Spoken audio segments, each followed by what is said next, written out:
At the heart of the Middle Ages, when the power structures of the Catholic Church dominated not only faith but also the politics and culture of Europe, a story emerges that destabilizes the collective imagination about who could occupy the throne of St. Peter. It traverses generations as a whispered secret in the shadows of history. The possibility that a woman, disguised as a man, was elected pope. Joan, or Johannes Anglicus, as mentioned in some records, might have reached the pinnacle of a strictly patriarchal institution, forever altering the narrative about power and gender within the Church. But how could such a profound secret be maintained and, at the same time, leave traces in coins, artifacts, and even in popular culture? Was Joan's story a truth buried by convention, or a reflection of a moment of institutional weakness? Throughout this investigation, we will answer a central question. Is it possible that Pope Joan truly existed, and how do facts and conspiracies point to this possibility? At a time when a woman's fate was almost always confined to the walls of a home or the seclusion of convents, Joan's story begins as that of a young woman with an insatiable thirst for knowledge. Her birthplace is contested between Mainz, in present-day Germany, and Constantinople, but the consensus suggests that she displayed remarkable intelligence from an early age. Joan grew up in an environment heavily influenced by religion, yet one where women were entirely excluded from intellectual and spiritual spheres. Her passion for learning drove her to clandestinely seek access to knowledge reserved for men. Little by little, Joan realized that the only way to transcend the limits imposed by her gender was to disguise herself. By cutting her hair, adopting masculine clothing, and assuming the name Johannes Anglicus, she entered a monastery. It was there that her intellect shone, excelling in theology, classical languages, and philosophy. But what made her superiors regard her with such admiration? Undoubtedly, her unwavering devotion combined with an ability to debate that surpassed even the most experienced clerics. Joan's entry into the ecclesiastical hierarchy was facilitated by the instabilities of the 9th century. The Catholic Church, already grappling with internal divisions, political crises, and even external invasions, was desperately in need of capable leadership. Joan, as Johannes, became a close advisor to bishops and cardinals, gaining prestige that few could achieve. What might have gone through her mind as she realized that her disguise not only worked but also opened unimaginable doors? At that time, papal elections were complex processes, filled with intrigue and behind-the-scenes negotiations. The death of Pope Leo IV in 855 created an opening for a succession marked by disputes. Joan, already well-positioned, was elected pope thanks to her ability to garner allies and, of course, a bit of luck. The political confusion and disorder were so intense that the identity of the new pontiff likely was not thoroughly scrutinized. This raises an intriguing question. Did her contemporaries suspect something but choose to ignore it for the sake of stability?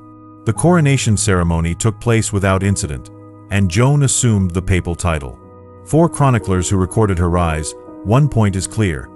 Her initial leadership was marked by an extraordinary ability to mediate conflicts and make tough decisions. How was she able to wield such authority in a world so dominated by men? Perhaps her intelligence, combined with the conviction of her mission, was enough to overshadow any suspicions. It is important to remember that the context of the time made disguises and subterfuge easier. Communication was limited, and rivalries between distant dioceses created an environment where information did not always flow freely. Furthermore, Joan's physical appearance, often described as androgynous, may have helped sustain her male identity. Nonetheless, isn't it fascinating to imagine how she maintained her guise in an environment full of watchful eyes? Her early years as pope were marked by great accomplishments. Joan dedicated herself to promoting administrative and religious reforms, strengthening the Church's presence during a period of intense external threats, such as Viking invasions. Her strategic vision was impressive, and she managed to solidify her position as an uncontested authority. However, the higher the climb, the greater the risk of a fall. Among the key achievements attributed to Joan are resolving conflicts between rival dioceses and expanding religious missions. These accomplishments, combined with her oratory skills, built an image of strong and resolute leadership. But how did no one uncover her true identity during all that time? Perhaps the answer lies in the fact that Joan was a woman who not only concealed her appearance but also used her intelligence to manipulate others' perceptions. Another intriguing detail is how Joan managed more intimate matters, avoiding situations where she could be exposed. Many theorize that she had a few trusted allies who helped her in delicate moments. Could her inner circle have known the truth? Or did she bear this burden entirely alone? Finally, what makes her rise even more fascinating is the fact that, in an era so dominated by patriarchal values, she not only survived but thrived. Was Joan a brilliant mind who knew how to exploit the system's loopholes, or was the church of that time so fragmented that even such a risky secret could be kept? These questions, as challenging as they are, point to the complexity of this extraordinary figure. Looking at her journey, we can't help but wonder, how far would you go to pursue a dream that seemed impossible? Joan was more than a woman in disguise. She was a strategist, a visionary, and above all, a figure who defied all expectations of her time. The story of Joan becomes even more intriguing when we examine the historical records of the 9th century. This period, known for its political disorganization and internal conflicts, also presents some of the largest documentary gaps in papal succession. Between the years 853 and 855, information about who led the church is sparse, with contradictions in official documents and confusing chronologies. Isn't that curious? In an institution renowned for its obsession with recording even the most mundane details, why would there be so many voids precisely during this period? The few records that do mention these years speak of instability but also leave clues for the observant. Some apocryphal documents, attributed to contemporary sources, make vague references to a pope who disappeared or was abruptly replaced. Moreover, letters preserved from bishops of the time reveal a tone of uncertainty when referring to leadership in Rome. Could these texts be masking an event that was embarrassing for the church? The absence of official sources is often attributed to the administrative fragility of the time. However, this explanation falls short when compared to the amount of information available about other popes of the same century, even those with brief reigns. If there are detailed records of trivial events from that era, such as the births of saints or minor theological disputes, why is there no clear mention of the pope supposedly governing between 855 and 857? Independent researchers have hypothesized that the Vatican deliberately suppressed information about this period. The practice of hiding or altering historical records has been documented in other moments of church history, especially when events or individuals threatened its authority. Could this be the case with Joan? After all, a female papacy in the 9th century would have been an unprecedented scandal, a direct threat to the patriarchal control underpinning the church's hierarchy. One element that reinforces this theory is the existence of medieval chronicles that indirectly mention Joan.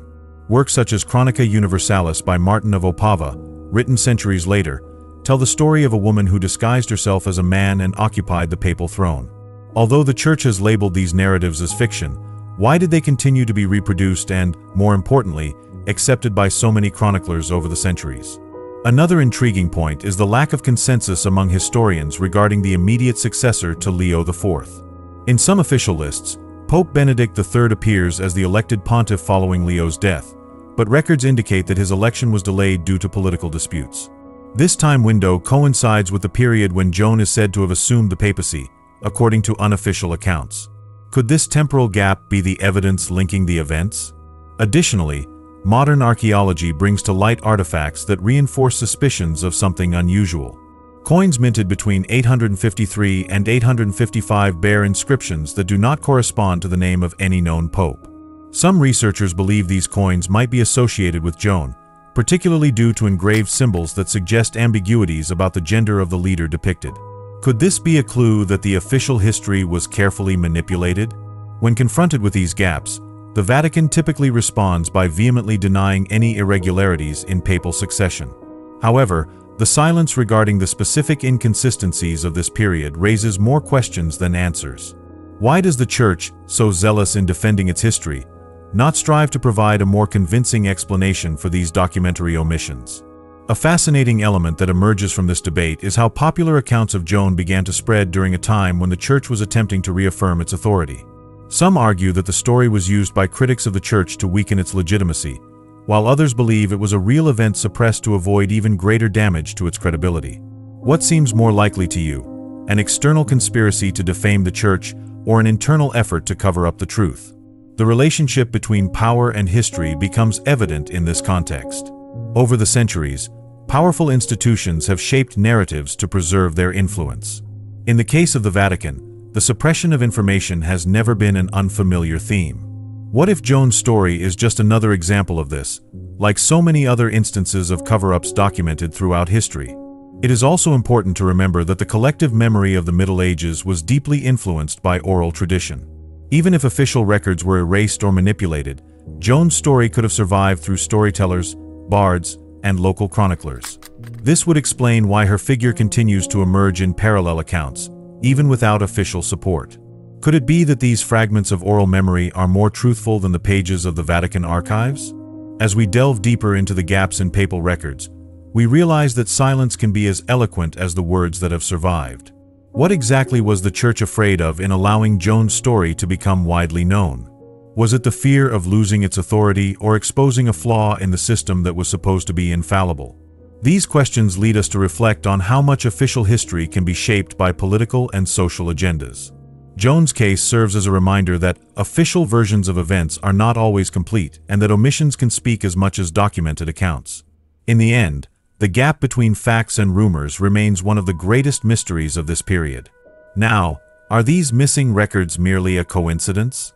Or are we facing a deliberate effort to conceal an inconvenient truth? Despite the Church's efforts to erase or discredit Joan's story, intriguing traces have persisted through the centuries, challenging the official silence. Artifacts, coins, and even artistic representations shed light on the possibility that her existence is more than mere speculation. These clues, though fragmented, form pieces of a puzzle that historians and researchers continue to try to solve. One of the most debated pieces of evidence is the coins attributed to the period of 855. Several specimens found across Europe bear enigmatic inscriptions, some referring to a pope with the title Jonas Anglicus. This designation is unique and does not correspond to any officially recorded pope. Curiously, these coins abruptly disappear from historical records, raising the question, why would such coins be produced if they lacked a real basis? Another point of interest lies in liturgical objects from the same period. Some relics, such as chalices and decorated manuscripts, feature markings and inscriptions that could be linked to Joan's papacy. However, access to these items is often restricted by the Vatican, making further analysis difficult. Could these artifacts confirm a truth long denied? The sedia sterceraria, a ceremonial chair used in papal coronations, is perhaps the most controversial object associated with Joan's story. The chair has an opening at its base, and it is believed to have been used to verify the new pope's sex. Although the Church denies this purpose, documents and accounts from medieval chroniclers suggest that its introduction occurred shortly after Joan's alleged papacy.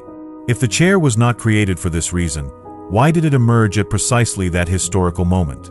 In addition to physical artifacts, Joan's story has survived in artistic representations. Medieval and Renaissance works often depict female figures wearing papal vestments, frequently surrounded by symbolism associated with motherhood.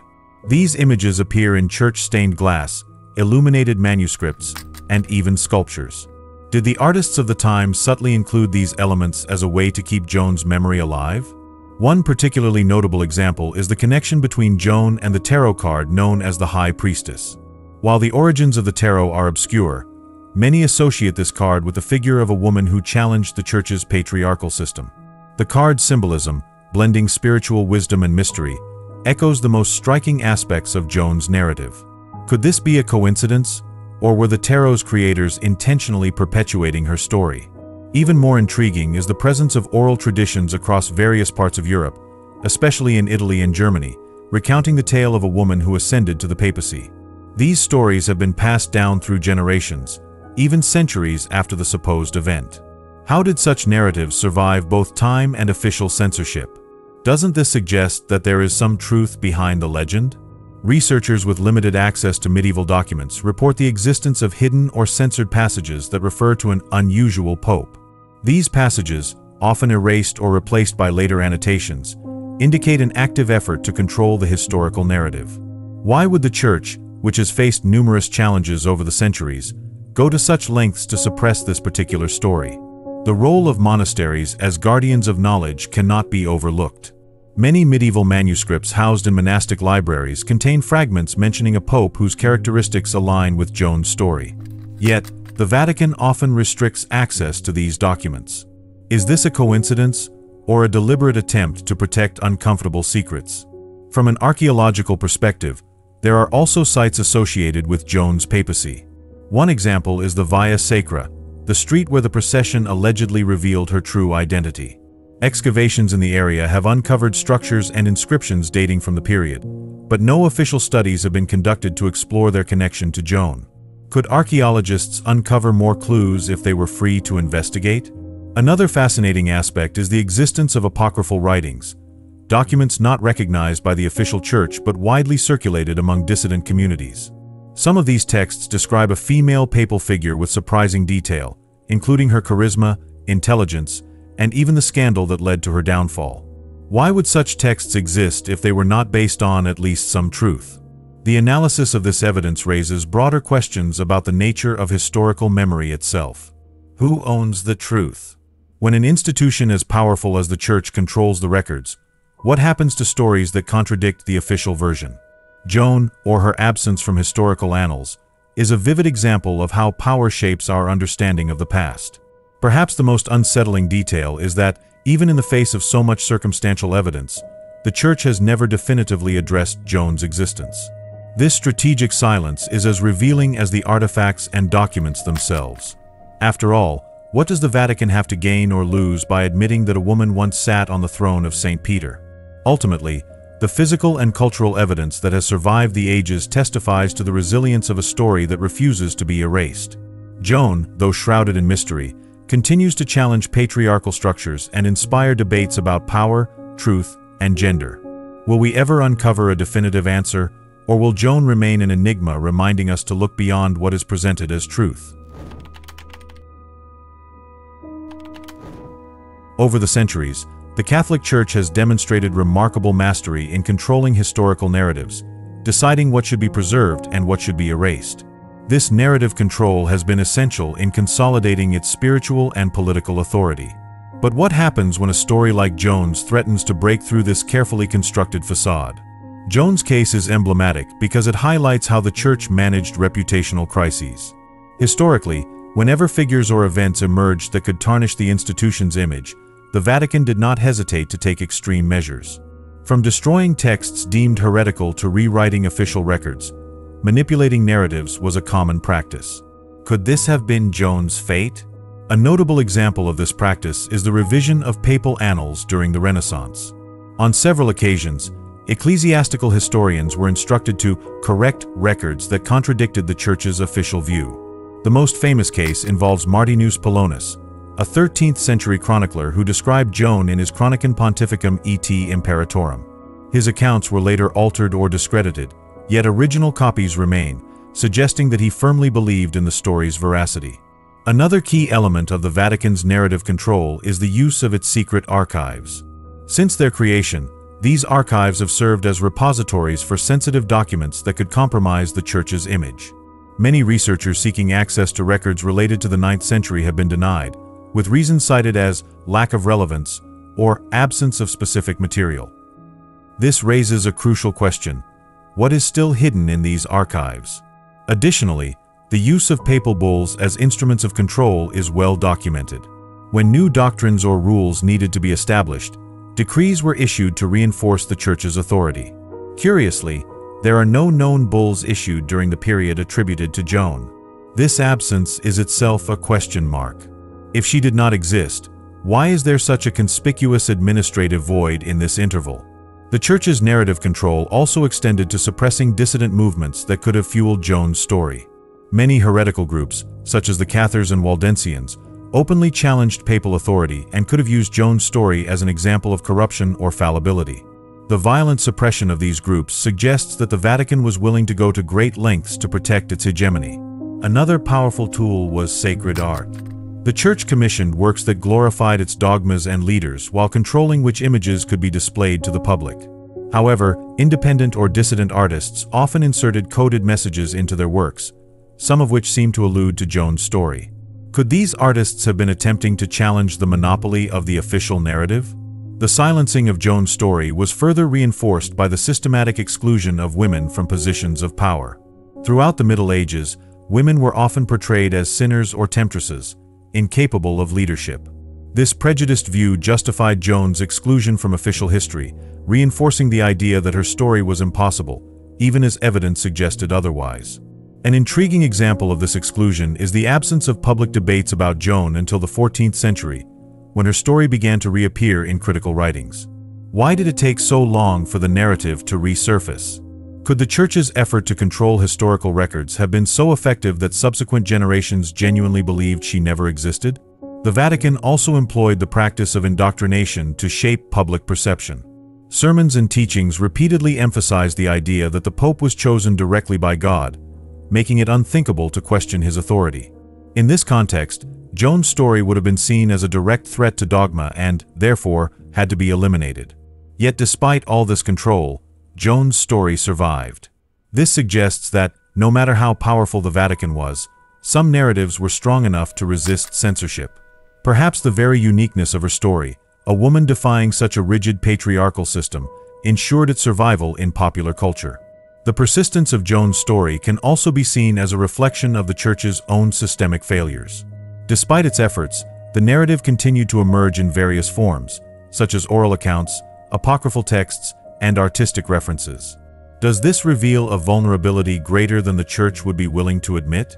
Ultimately, Joan's case is a powerful example of how institutions attempt to shape history to protect their interests. But it also reminds us that truth, even when suppressed, can find ways to surface. Joan represents more than a historical figure. She is a symbol of resistance and proof that, somewhere, there will always be those who refuse to forget. The pinnacle of Joan's trajectory was accompanied by her most unexpected downfall. After years of admirable leadership and strategic decisions that solidified the Church's position during turbulent times, the moment of her revelation occurred in a public and dramatic fashion. During a procession in Rome, an event meant to celebrate the power and stability of the papacy, the truth about her identity came to light uncontrollably. At the time, processions were solemn and majestic occasions, designed to showcase the divine authority of the Pope. The presence of faithful followers and clergy of all ranks created a spectacle of reverence that reinforced the belief that the Pope was chosen by God. Joan, bearing the responsibility and weight of her position, led the procession with the same dignity that had characterized her papacy.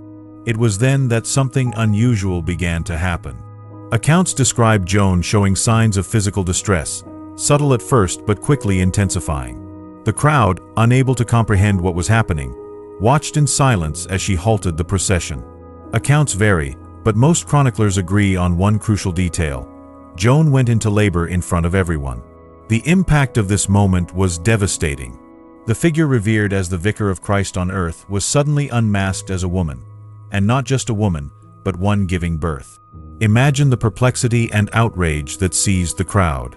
For centuries, the faithful had been indoctrinated with the idea that the Pope was a sacred and infallible figure. What could it mean to discover that a woman had occupied this position? The public reaction was swift and brutal. Chroniclers suggest that Joan was attacked by the crowd, either lynched on the spot or dragged through the streets before being executed. Her exact fate is difficult to confirm, but all accounts agree that she did not survive the revelation. The location of the incident, a street known as the Via Sacra, became a symbol of the scandal, though the Church made efforts to erase any connection to the event. The episode also triggered a cascading effect within the Church hierarchy. For the clergy, the revelation was more than a shock, it was an existential threat. How could an institution that preached divine infallibility justify such a colossal mistake? The very idea that a woman had ascended to the throne of St. Peter was an affront to the patriarchal system underpinning the Church's structure. However, questions remain unanswered. Who knew about Joan before her revelation? It is difficult to believe that she managed to keep her identity entirely secret throughout her papacy. Were there close allies who helped protect her disguise, or did she navigate this complex web of intrigue alone? Another point of discussion is the child. Some versions suggest the baby died during childbirth, while others claim it was taken to a monastery and raised in secrecy. This detail, often overlooked, is essential to understanding the scope of the scandal. After all, if the baby survived, it would be a living testament to Joan's story, something the Church would undoubtedly want to avoid. The public scandal also led to significant changes in how popes were chosen and verified. The introduction of the sedia sterceraria, the chair with an opening used to confirm the pope's sex, is frequently attributed to this event. Although the church officially denies any connection between the chair and Joan, the temporal proximity is difficult to ignore. Could this not be a direct response to the institutional trauma caused by her revelation?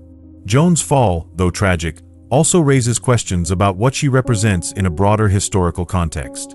For the church, she was a mistake to be corrected and forgotten. For critics of the institution, she is a symbol of human potential to overcome seemingly insurmountable barriers. And for the modern world, she is a reminder that even the most rigid systems have vulnerabilities that can be exploited. Ultimately, the public scandal that led to Joan's fall was not merely an isolated event, but a reflection of the social, political, and spiritual tensions of her time. It marked the end of a unique chapter in the church's history, but also the beginning of a legacy that would continue to challenge and inspire future generations. How do we reconcile the fact that a woman achieved the highest office in such a patriarchal institution, only to be brutally exposed and destroyed? Does Joan's story teach us something about the cost of defying norms? Or does she remain an insoluble mystery, an enigma lost in the gaps of history? Despite coordinated efforts to erase her existence from official records, Joan's story endured. But how did something the church tried so deeply to bury manage to resist and remain remembered? Perhaps it is because Joan's narrative is not just a story of leadership. It is a story of human resilience, of how a solitary figure challenged an entire system and, even after her fall, left an indelible mark. Over the centuries, Joan's story found refuge in unexpected places. Oral traditions, apocryphal texts, and even artistic manifestations kept her memory alive. Remote monasteries, where Rome's direct influence was limited, often preserved fragmented versions of her story. These accounts were passed down as legends or cautionary tales, but their resilience is a testament to something deeper at play. The rediscovery of her story during the Renaissance and Reformation is another significant milestone. It was during this period that chroniclers, critics of the church, and artists began revisiting the events of the 9th century with fresh perspectives. Books questioning the monopoly of ecclesiastical power often cited Joan as an example of defiance against patriarchal norms.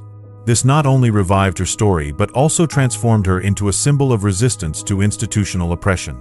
In literature and the arts, Joan continued to inspire generations. In novels and plays, her figure was reinterpreted to reflect the values and struggles of each era. Sometimes, she was portrayed as a heroine who dared to defy conventions. Other times, as a tragic victim of an unforgiving system. This versatility ensures that her story remains relevant, even in contexts far removed from the 9th century. In modern times, Joan's story has taken on new meaning. Feminist movements often cite her as a forerunner, a woman who, in a world dominated by men, managed to achieve supreme power. In debates about gender equality and representation, she serves as a reminder that women have always challenged the limits imposed on them, even in times and places where such defiance seemed impossible. Curiously, her story has also sparked debates about the church's structure itself. How could an institution so powerful and centralized allow something like this to happen? Does Joan's story reflect deeper systemic flaws within the church? Or was her ascent possible precisely because, amidst the chaos of the 9th century, rigid norms were momentarily relaxed? Furthermore, Joan has become a symbol for those who question the infallibility of institutions. In an age of widespread skepticism toward religious and political authorities, her story reminds us that even the most meticulously organized systems have vulnerabilities. Doesn't this make her narrative even more relevant to the modern world? Another fascinating aspect of her story is how it challenges the concept of historical truth. Many argue that the continued debate over her existence proves that collective memory is more powerful than any attempt to suppress it. After all, if Joan had never existed, why does her story persist with such strength? The resilience of Joan's story also reflects a universal human desire to find figures who defy norms. In a world where conformity often prevails, stories of individuals who dared to be different hold special appeal. This explains why Joan continues to be remembered, not just as a historical figure but as an archetype of courage and determination. Ultimately, Joan's story is more than a tale from the past. It is a reflection of contemporary struggles for equality, justice, and recognition. In a world still grappling with gender and power issues, she remains a source of inspiration and a reminder that resistance is always possible. Joan's story, whether true or not, has transcended the boundaries of time and narrative to become a symbol. She reminds us that even the most rigid structures can be challenged, and that the human desire for justice and equality is more powerful than any system. Whether through gaps in historical records, physical evidence, or echoes in art and culture, Joan lives on as a figure who defies conventions and compels us to question what we think we know about power and truth. Her story is not merely an enigma of the past, it is an invitation to reflect on the present.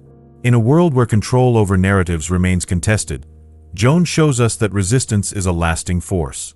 She reminds us that truth, even when suppressed, has a peculiar way of coming to light and continuing to inspire new generations. And now, I'd like to hear from you. What other spiritual themes would you like to see here? Leave your suggestions in the comments and help shape the channel's upcoming content. If you're interested in exploring more about spirituality, I've specially selected a few videos full of profound knowledge and fascinating discoveries that you're going to love. Just click on one of them. Don't forget to subscribe to the channel to continue this journey of self-discovery and spiritual learning. Your commitment to knowledge is the first step toward transforming your reality.